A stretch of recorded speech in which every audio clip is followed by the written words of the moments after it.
Hey folks, come walk with me. Well, there's an unholy number of flies out today. Little gnats, big flies. So you're gonna see me swatting and juking and jiving, and so it might be a little extra shaky, nauseating today. So apologies for that. But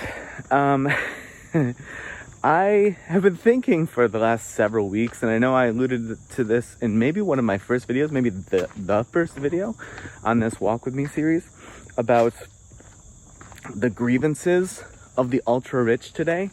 Elon comes to mind, but you have also the boys from the All In podcast, which I used to like, but David Sachs, who's always been a bit on the wackier side of things, apparently dragged everybody that direction with his reasoning and influence. But Jason is just off of his rocker at this point, as is Chamath. I don't know about Friedberg, but maybe. I don't know, because I haven't listened, but I just see the others, like, you know, tweeting or posting on X or whatever it is at this point, and it's just nutty to me. But, you know, it had me thinking about all of these just like complaints and grievances that all of these ultra rich people have. And in my most generous way to think about it or to speak about it would be to say they are smart people. They've been successful people, at least in the realm of, say, earning money and building businesses, whatever, investing in businesses. So they've found their way through those realities of how the world and society are set up. So my most generous way in which I can frame this would be to say, given their experience and their intellect and their perspective, that they have a different point of view, right? And they want to see things run more efficiently. They want to see less of the nonsense. They want to see people being, or systems being more upfront, truthful, being more fair in the sense of just sort of like getting their hand off the scale. And that they approach these things and they have developed these views, again, because they're just intelligent people who are very good at reasoning from first principles, and the experience that they have, the connections that they've had from their success have just, you know, further developed this ability to discern all of these complex issues and systems down into sort of more actionable items. All right, that's my very generous view of this. What do I actually think is happening? Well, what I actually think is happening is that they have suddenly found someone in Trump. Some of them, again, probably not Sachs, probably not Peter Thiel. They've always been like way over there. But I'm thinking for sure of like Elon, maybe even Rogan, and people in the Rogan sphere for sure. I saw like Eric Weinstein like posting something really silly. Jason from All In for sure. But those folks who've made like tremendous swings since they, I don't know, have either bought into or have put a lot of hope behind the idea that Trump is going to get reelected, which I'm pretty questionable. I find that pretty questionable. But in any case,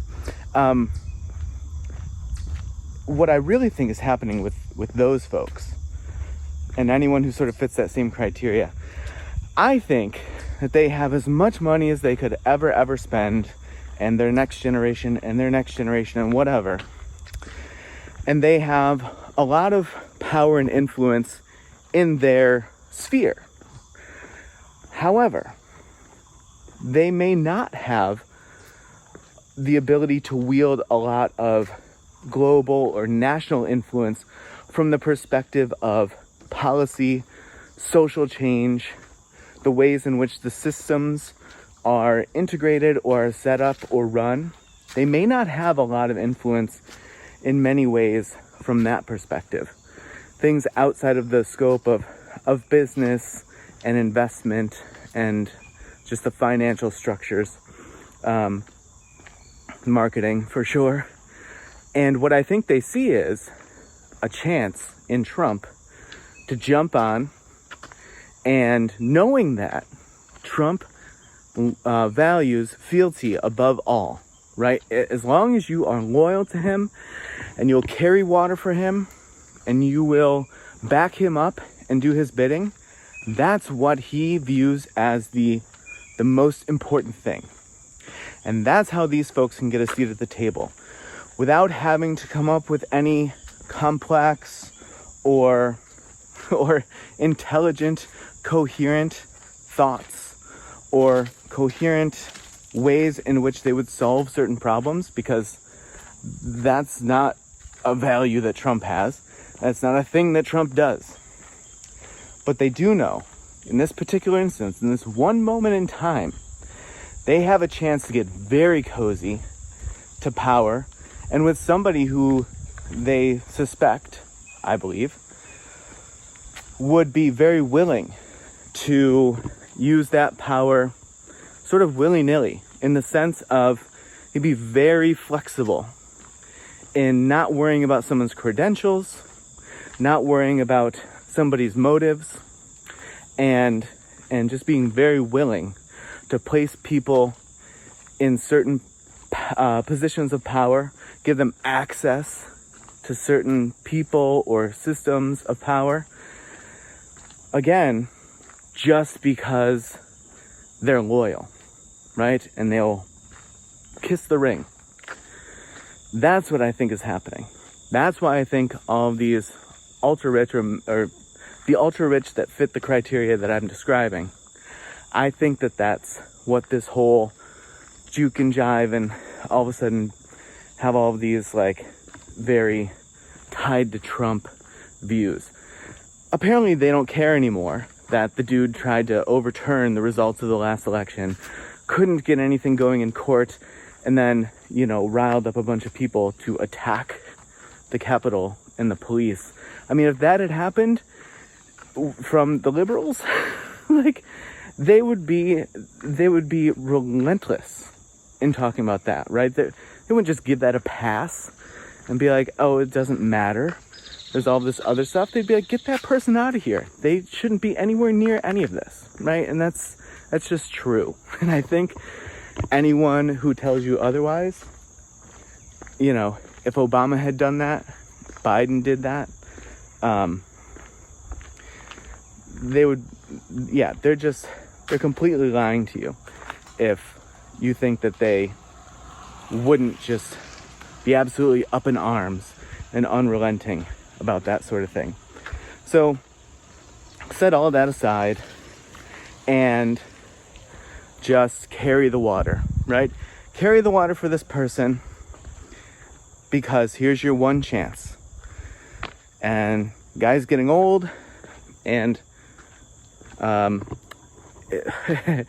supposedly isn't supposed to be able to run again after this term. And so that makes it even more likely that he would just, latch on to the loyal and give them what they want, because he doesn't have to answer to it, right? Whether he finds out a way to continue to stay in power, or he lets this be his second term and that's that. Again, he doesn't have to answer to anyone. He certainly doesn't care if he destroys future Republicans' chances.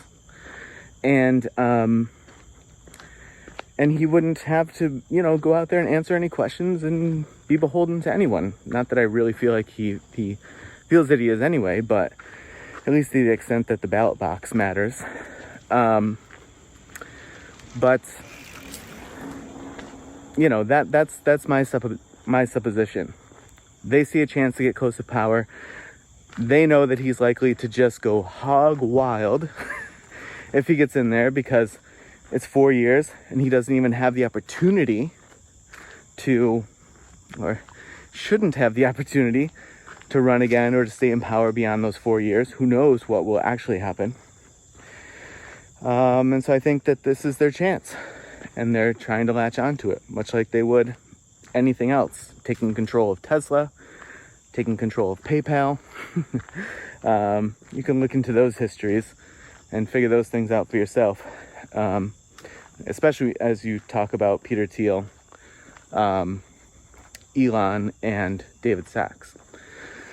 But that's my guess as to what all these grievances are about. They're just carrying water for Trump, who's the most, bereaved individual, who's apparently wildly successful and popular and so on and so forth, and has more complaints than any struggling single parent that I've ever heard in my life, which is really pathetic. But so is how pathetic it is for all of these ultra rich to do this just to try to wield whatever power they want to wield, and for whatever reason it is that they want to wield it. That's a whole other story. But I would suspect you'd want to be very questioning of those things. All right, folks, that's all that I got for you on this one. We walked a bit over 11 and a half minutes. So cool beans. If you walked with me, hopefully you had less bugs than I do if you did. But I'm going to head back because this is just annoying to keep swatting. And we'll see if I see the bear again or not, or a bear again. As long as I can avoid the cubs, I feel okay. All right, folks, I will see you in the next video.